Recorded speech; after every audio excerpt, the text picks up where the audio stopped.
আল্লাহর হাবিব সাল্লাল্লাহু আলাইহি ওয়াসাল্লামের সাথে জিনদের মোট 6 বার সাক্ষাৎ হয়েছিল। জিন ওখানে দেখতে পেলেন একটা মরা সাপ পড়ে আছে। মরা সাপ আপনারা রাস্তাঘাটে দেখেন গ্রাম অঞ্চলে। তো মরা সাপ যখন পড়া দেখলেন, তিনি তার পাগড়ির কিছু অংশ ছিঁড়ে এই মরা সাপটাকে পেঁচায়া দাফন করে সেখানে আপনার মাটিতে পুঁতে ফেললেন, মানে দাফন করে ফেললেন।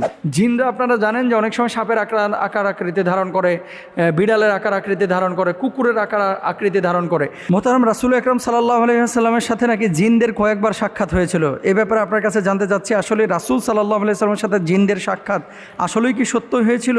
যদি থাকে প্রমাণ কি? অনেকদিন আগে মনে হয় আলোচনা করেছিলাম কোন এক মাহফিলে।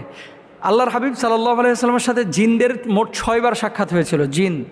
জিন জাতির দলবদ্ধভাবে সাক্ষাৎ হয়েছিল কয়বার? 6 বার। নবীজি সাল্লাল্লাহু আলাইহি ওয়াসাল্লামের সাথে 6 বার সাক্ষাৎ হয়েছিল। এর মধ্যে 2 বার হয়েছিল মক্কায়, 3 বার হয়েছিল মদিনায়, আর মদিনা মক্কার বাইরে হয়েছিল